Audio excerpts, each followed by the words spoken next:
Welcome to this week's episode of Talk of the Town. My name's Philip Swicegood, and I am back with my good friend and co-host, Dr. Kenneth Harper from Vein Specialists of the South, and we've got a fantastic show for you today. But first, if you're having issues with your veins, give my friends at Vein Specialists of the South a call, and they will get you the answers that you deserve. We also want to thank our presenting sponsor this week, which is Piedmont Macon. Piedmont provides comprehensive, quality healthcare for all of your medical needs.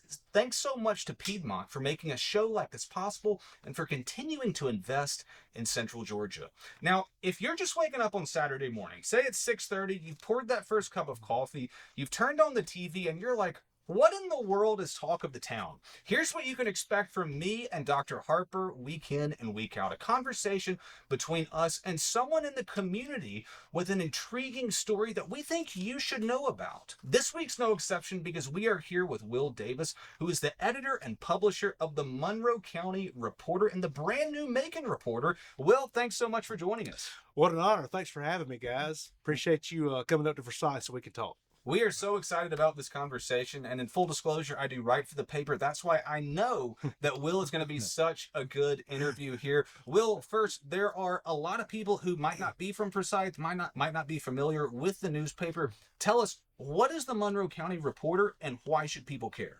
Well, thanks, Philip. The Reporter was started in 1972, and I guess any conversation about newspapers these days has to start off with the context of it is a really bad time for newspapers. You know, the print is largely dying. The internet and social media have largely done an end. And so I've been sitting here thinking, am I going to have to go sell insurance? But you know what? We have found a little sweet spot. We found writers like Philip, and just this Monroe County has supported us so much. And so in 2 years ago, in 2023, we decided to expand into Macon. And we're a little miracle. It's just every day I wake up and I can't believe I get to do what I still love to do because of the support we get from our readers and our advertisers. And so we cover the news.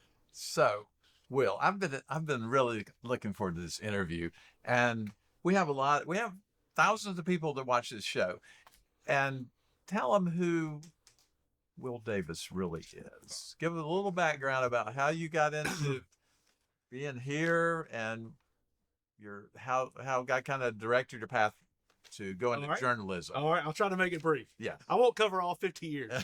But I grew up in Raleigh, North Carolina. My family is all from Georgia. Matter of fact, my dad grew up in Forsyth, Georgia, and his dad, my grandfather, was the football coach at Mary Persons High School back in the 40s.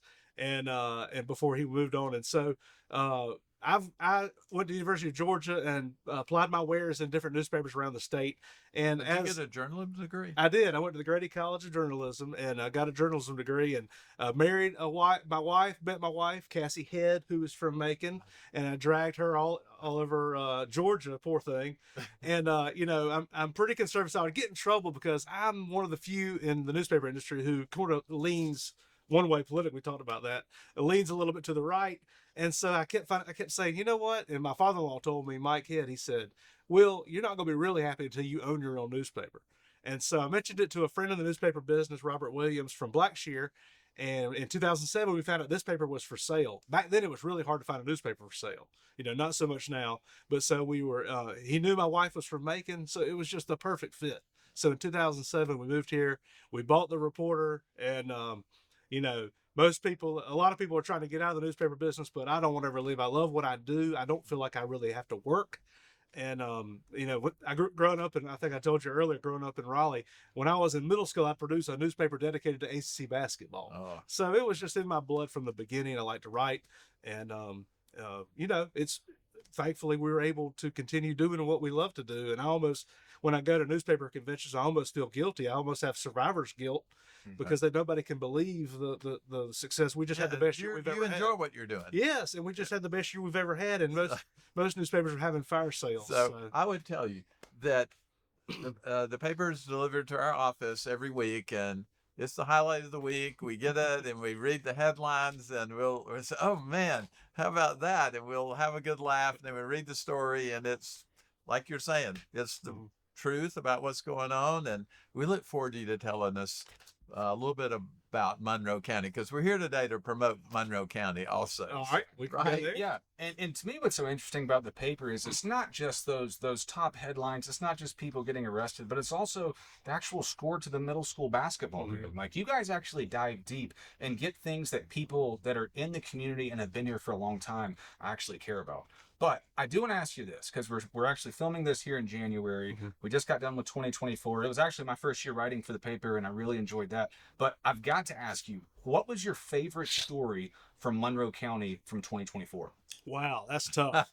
That's tough. We had, just to be honest, we had a county commission chairman here who doesn't like us at all. And he lost. So that was kind of exciting. His name was Tapley, and the headline was Monroe County taps out. So we had a lot of fun with that. And we also had, I mean, Monroe County is just, this past year hit 30,000 in population for the first time. And that's a lot lower than Macon. I think Macon's 150, 175,000. But we have so much happening. You know, Monroe County, the reason, what is Monroe County known for between Macon and Monroe is lower taxes, right? Because of plant share, our coal plant always allowed us to have lower property taxes. Well, as you know, coal is in a bad way, and they've already closed one unit, and there was a fear that they'll close the whole thing. So there's a lot of fear in Monroe County that we're going to lose our lower property taxes. And of course, Lester Miller in Macon is making a big to-do about lowering property tax rates. So there was a little concern because, back about 5 years ago, Bibb County raised its taxes, and we ran a full-page ad thanking him for continuing to contribute to the growth, the mayor record of contributing to the growth of Monroe County. But we can't say that anymore. But Bibb County's cutting property taxes a little bit. So this year, Monroe County has announced the addition of a new natural gas plant, which will more than replace any losses from plant share, plus a data center all on Rumble Road, which if you've been to Rumble Road, there's one gas station there. Now it's going to have a data center, a natural gas plant, and you've probably heard about the Beaver. Buc-ee's. You've is got to coming. tell us, is that actually happening? It's happening. It's It's happening? happening. Yes, we had a story in the paper this week about they're continuing to ask for a few incentives, but at the same time they're saying we're going to start building in 2025. So that'll add another $1 million in sales tax revenue every year. And this Buc-ee's is huge, right? It'll It's gonna be massive. 50% bigger than the one in Houston or Peach County.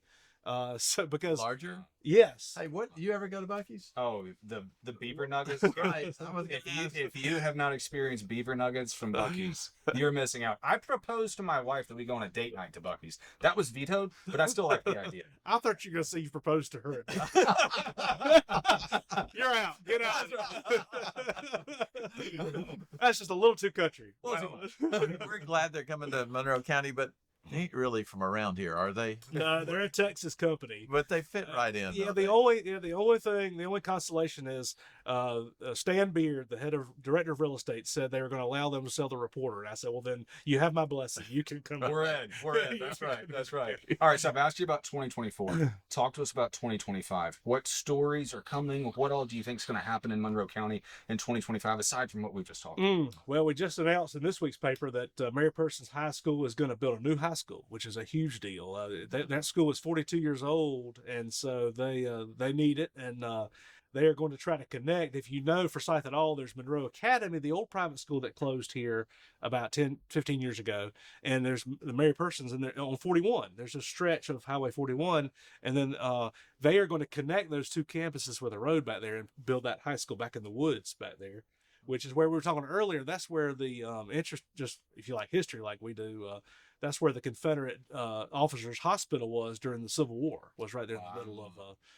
So a lot of history in Forsyth, and I think it's important that Forsyth, like a lot of small towns, change when you have two high schools. You know, you're from Stevens County. Right. When you got one high school, it just brings the community together. So I think it's good for Monroe County. They're going to build a new high school to try to get them to where it can grow to up to 2,000 people without having to add a second high school.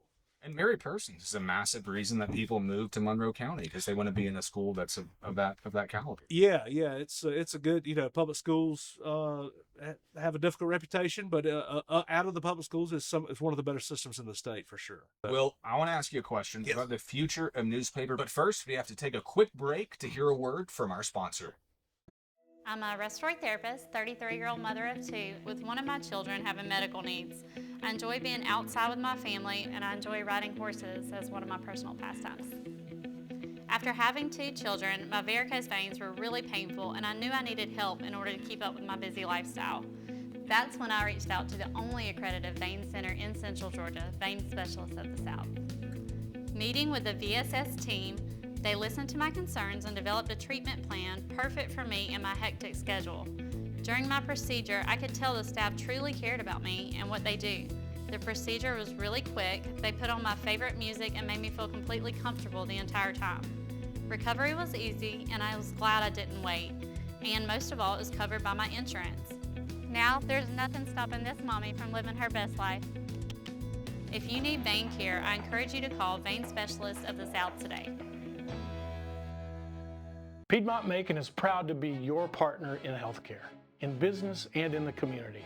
From our 2 convenient hospitals and ERs, our cardiac program, women's services, and urgent care centers, we provide Middle Georgians with comprehensive care close to home. Our goal is to empower you through great care that's simplified, unified, and easier than ever to access. Our mission is to make a positive difference in every life we touch. We want to be part of your family and your life and to make our community a better place to live. If you're in the market for tires, head to Raffield Tire Master. Our entire inventory is on sale. Right now, for a limited time, you'll get a $60 instant service rebate when you purchase a set of 4 new passenger or light truck tires, any brand. Choose from our large inventory of Michelin, BF Goodrich, Toyo tires, and so much more. If you want to save on tires, head to one of our 6 Raffield Tire Master locations in Macon and Warner-Robins. Log on to RaffieldTire.com for more savings. This is the Medical Minute, where we ask Dr. Harper your vein-related questions. Dr. Harper, I've got to ask you, a lot of people are told that they have varicose veins, but they're actually cosmetic in nature. At what point should people worry about their varicose veins? That's a great question. And you've probably been watching this show for a while and you've wondered, should I see a vein specialist? And sometimes you ask your doctor or you ask your neighbor or you ask your friend who might be a nurse. And sometimes they don't know. I mean, they'll say, well, if they're not bothering you, just don't worry about it. Or, but there's a little bit more to it than that, because if you have issues with your veins, these are visible veins or spider veins, they tend to get worse over time. And there is some risk of having other serious complications, swelling, skin changes, ulcers, blood clots. And you'd want to get treated before any of that happens. But if you have symptomatic legs that are heavy, achy, tired, itchy, burny, stingy, maybe restless leg, cramps at night, and you have visible changes, or even if you don't have any visible changes, it's probably a good idea to see a vein specialist. If you're concerned, you can go to our website and see the great information to give you more feedback on there. But my recommendation is it's better to get checked than not if you're concerned about it. Absolutely. So if you have questions about your veins, give my friends at Vein Specialists of the South a call today. Welcome back to Talk of the Town, presented by Piedmont and Macon. We are here with Will Davis from the Monroe County Reporter, and we're having a great conversation that we're going to continue now. Will, I've got to ask you a question about the future of newspapers. So since the year 2005, 3,000 newspapers in the United States have actually gone out of business. I did some quick math. It's about 2.5 per week. That's an insane number of newspapers that continue to go under. Even aside from that, in the national landscape, there's reporters being laid off seemingly all of the time at these major outlets. Why is it the Monroe County Reporter is growing faster than any other publication around here? Well, I went to and I don't have all the answers, but I went to journalism school, and like I said, I always leaned a little to the conservative side, and everybody, just about everybody in my class and in my classes, lean to the other side. And I think that the press and the press, especially print newspapers, have a reputation for leaning one way. And then so when the country suffers a lot through the the last 4 years have been pretty tough. I don't want to get too political, and I know y'all don't either. But there has been a disconnect between the philosophy in the newsroom and the readership. You can't just tell people they're stupid, ignorant, racist every week and expect them to like your paper and read it.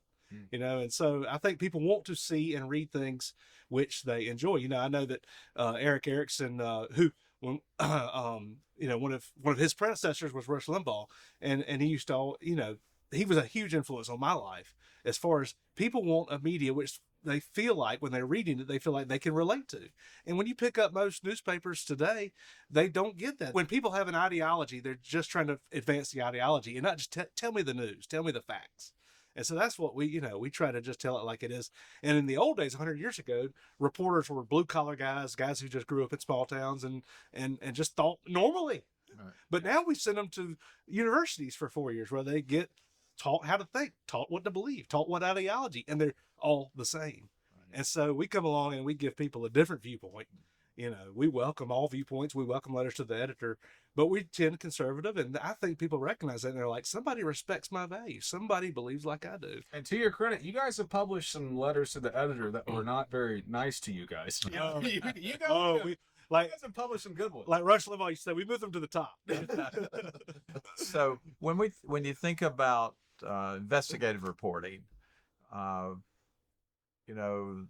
whether it was Watergate or whatever, it's Irangate or whatever, there's a need for somebody to provide some checks and balances in the community. And if it's all an echo chamber and nobody's really paying attention, I see that when I read the paper, there's some of that going on, some checks and balances and shining light on things that are in the dark. And only by an educated citizenry can we really be able to practice the freedom they were granted in the Constitution. And I see some of that going on with what you're reporting.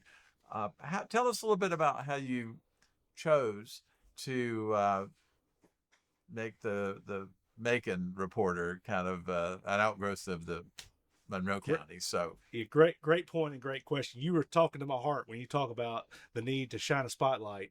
This whole country was founded on the whole idea that government does go beyond its boundaries many times, that government does need to be watched, that King George did take advantage of us and go over his boundaries and abuse us. And this whole country the country was founded on a list of abuses by the King George. That's what the Declaration of Independence is. And so we make it our goal to hold people accountable. Just 2 years ago, we discovered that our county commissioners had sold property. Now, the county government's property belongs to we, the taxpayers, right?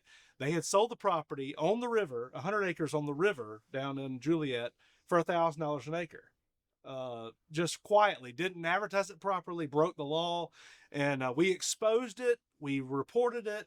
It was a big reason why some commissioners lost, and that's our job. The people, elected officials will take advantage, just like children. If they're not watched, they're going to push the boundaries. They're going to abuse their power, and you've got to watch them. And so about 2 years ago, we had people telling us, they said, look, we love what you're doing in Monroe County, but nobody's watching anybody in Macon. Nobody's keeping an eye on local government in Macon. Who's watching them? What is going to stop an elected official from wasting taxpayer money, from abusing their public office? And several people asked us to please go down there and start covering Macon. Well, I didn't really think it was a good idea. We had a monthly Bolingbroke page where we featured Bolingbroke, but we tried to stay within Monroe County. We always said if a nuclear bomb dropped outside of Monroe County, in Crawford County or Jasper County or Macon, we didn't care. Only how it affected Monroe County. But people kept mentioning it to us. In March of 2023, Joe Kovac was a great reporter, and he was the last person that a lot of people knew at the Telegraph. Ed Grissamore had left. All the sports guys had left. Is Grissamore writing some for you? He has, yes. He's not right now, but he has. Yeah. But when Joe Kovac left the Telegraph, I said, man, there's nobody. There's nobody left to do anything. So we started covering Macon, and we've done stories on credit card use, on the district attorney, on murder cases. That I think the district attorney in Macon has lost like 7 murder cases in a row, and we've pried and done open records and taken the heat of local officials, because that is our job, and reported on these speed school cameras. Right. And we are bringing things to light that we can't fix it. We're just a couple of people. You hit on a big topic. The schools on cameras. What do you know about that? I think now Washburn's going to maybe end them. I think they're going to be in trouble. They have we had a great story in December. We did open records and found out that Bibb County has collected. Has issued 70,000. This was just in November. So by the end of the year, it's 80,000 citations with those school zone cameras to fine over $8 million in 1 year. And interestingly, it's not being collected very well. They've only collected about 4 million. But people are going to find out because my wife found out when she tried to register her tag. Yeah. They're going to get them. They're going to have to pay. And I just don't. Your wife got one of them? Oh yeah. And Everybody's got one. yeah. And she had. I called down there to the Bibb County attorney and I said, look, she had surgery and missed the court date. He said, Mr. Davis, I'm sorry about that. We're going to forgive that ticket, but she just got another one yesterday. You do have to pay that. I said, take it, Cassie. So they're costing. There you go. Dale Washburn has made the point. He said these things are just a moneymaker. They're just making. Right. I drive by past Sonny Carter every day on Zebulon Road, taking my kid to FPD. I've never seen one child on the sidewalk that's being saved by these speed zone cameras. Anyway, that's another day. Man, we could open that can. That's right. That's right. But yeah, the public interest, the holding the government accountable. I mean, that's foundational. You know, Thomas Jefferson, one of our founding fathers, he hated newspapers in part of his career. You know, I think he came up with the Alien Sedition Act where they would tell the newspapers what they could write. But he said early in his career, he said, if it were left to me whether to have government without newspapers or newspapers without government, I would not hesitate to choose the latter. In other words, he'd rather have news, as much as he hated them, he'd rather have newspapers to keep an eye on things than to have government without newspapers. Right. And largely what we have in this country right now is government without newspapers. Correct. Because it's happening to more people than just the newspaper industry, because now television stations have fewer reporters than ever before. Radio reporters are just a relic, a thing of the past. Yeah. And so it's not just newspapers. There are fewer people, to your point, holding the government accountable. And that's why newspapers like this are more important. But Will, I've got to ask you about something fun. Okay. You're a Monroe County guy. You've been here a long time now. Say it's a Friday night date night. Mm-hmm. You're taking your wife out. Where are you going? What are you doing? Oh, we always come to Grits Cafe on the Square. And Do you have your own table over there? yeah, we do. I've got the Wi-Fi password and everything. Mr. Davis, good to see you. Hey, Will, what you having today? You having the runaway again today, Will? So we do like to come there. Monroe County's added a lot of restaurants. We've got a new Asian place on the Square called Bonzu. They've got another one in Locust Grove called Kofi, I think. And they really know what they're doing, and it's really good food. And then we've got Monroe County has added a lot, so we don't have to go to Macon as much, but we like to get, we do like a Friday night date night at Grits. And there's the sweet shop up here. I forget the name. Yeah, of it, Sweats is. Gosh. We now have a Chick-fil-A, Yeah, Chick-fil-A now. and when we have a Buc-ee's, that's where we'll take all our dates. Right, Phil? That's going to be our day. That's right. That's your date night plan. Brisket again. Well, one of the major events in Monroe County is the Forsythia Festival. Yeah. Tell us kind of when it generally is, and tell our viewers a little bit about it, why they need to come. Okay. All right. This year is the 38th Forsythia Festival. It's March 8th and 9th. And they back in the 80s, I think the Cherry Blossom started in 1982. You remember that? You were here? Mm-hmm. And Forsythia, always trying to keep up Big Brother, wanted to have their own festival. So they came up with Forsythia, led named Evelyn Treadwell, and she... They started the first time, it was in late March. It used to be after the Cherry Blossom, I guess. And they decided that wasn't working, so they moved it to right before Cherry. It always kind of kicks off the festival season. Mm-hmm. And I think the reason it does so well is because it's still cold enough in early March where there's nothing really to compete with it. So they get vendors from all over. And downtown is just full. And it's mostly you're supposed to have something that's like handmade, like crafts, arts and crafts.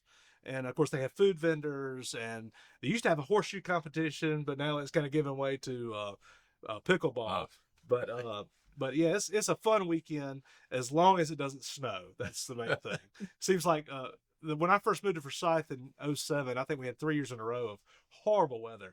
And I said, why don't y'all move this thing? But it's the first weekend in March 8th and 9th, and a lot of people from Macon come, and it's a good weekend. Now, Forsyth is named for whom, but where'd that? John Forsyth was a Revolutionary War general. But it's not the Forsythia Festival, it's the Forsythia Festival. Yes. What is the Forsythia? That's got to be the yellow flower. Yeah. Yeah, Okay. the yellow flower. As a matter of fact, I was in my yard yesterday and I saw one blooming already. And usually by the time March 8th and 9th gets here, they're all dead. The blooms are gone. But they usually bloom late in February. And it is kind of the kickoff to spring. You know, it's like, thank God our 2-month winter is over and we can finally start to get outside. And with the Reporter has a booth, we always sell tons of subscriptions. We're usually giving away a gun, so stay tuned. We gave away a judge. You know, the Judge. You ever heard of the Judge? We gave away a Judge last year. Macon lady, one of our new Macon subscribers won it. So come see us. We're right out in front of our office at the Forsythia Festival. 38th Forsythia Festival, coming up March 8th and 9th.